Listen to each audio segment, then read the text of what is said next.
इंसान अक्सर ये सोचता है कि जादू टोना झूठ होता है, लेकिन झूठ सिर्फ तब तक होता है जब तक वो उसे महसूस नहीं करता है। जादू टोना सिर्फ मंत्रों का खेल नहीं है, ये एक ऐसी चीज़ है जिसका नाम सुन के हमारा दिमाग सबसे पहले डर पैदा करता है। कुछ लोग बोलते हैं कि ये अंधविश्वास है लेकिन फिर सवाल क्यों उठता है कि हर शहर, हर जगह, हर इलाके की कहानियाँ एक जैसी ही क्यों होती है।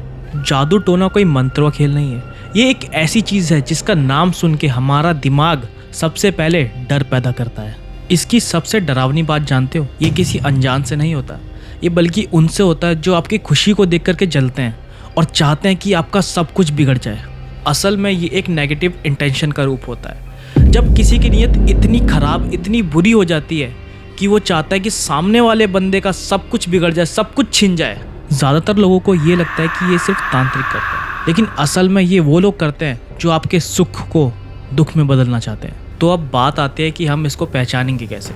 अगर आपको बेवजह गुस्सा आ रहा है या रात में अजीब अजीब से सपने आ रहे हैं और कभी कभी तो ऐसा लगता है कि आपके आसपास ही कोई खड़ा है, इससे धीरे धीरे हमारा दिमाग खुद से ही हार जाता है। मैं आपको कुछ रियल लाइफ इंसिडेंट बताने वाला हूँ। एक आदमी ने मुझसे कहा कि जब भी वो सोता है तो उसके घर के दरवाजे अपने आप खुलते हैं और बंद हो जाते हैं। ये तो कुछ भी नहीं, एक औरत ने मुझसे ऐसा कहा जिसको सुन के आपके रोंगटे खड़े हो जाएंगे कि जब भी वो ऑफिस से घर आती है तो आते समय उसे कान में एक हल्की सी आवाज़ आती है और वो कोई आदमी उसका नाम लेता है, लेकिन जब भी वो पलट के देखती है पीछे कोई भी नहीं होता। अब कुछ लोग इसे वहम कहेंगे, लेकिन जब यही चीज़ एक ही जगह, एक ही समय पे बार बार हो रही हो तो क्या उसे वहम बोलना चाहिए? ये सब तो ठीक है, लेकिन अब इससे बचने के उपाय क्या होंगे? सबसे पहला, कभी भी डर को अपने ऊपर हावी होने मत दो।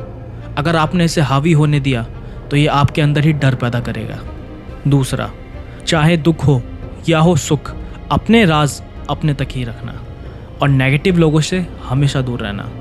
तीसरा, सबसे ज़्यादा इम्पोर्टेंट, अगर चीज़ें हद से ज़्यादा बढ़ चुकी हैं और समझ में नहीं आ रहा कि अब क्या करना है तो किसी की मदद लेने से मत डरना, घबराना मत, क्योंकि किसी की मदद लेना कोई कमज़ोरी नहीं होती। अगर अभी भी ये चीज़ें मजाक लग रही हैं तो हमेशा याद रखना कि अगर इस दुनिया में अच्छाई है तो कहीं ना कहीं बुराई भी है। अगर आप इन चीज़ों से फेस कर रहे हो तो भगवान पे भरोसा रखना, ईश्वर पे आस्था रखना, सब ठीक होगा।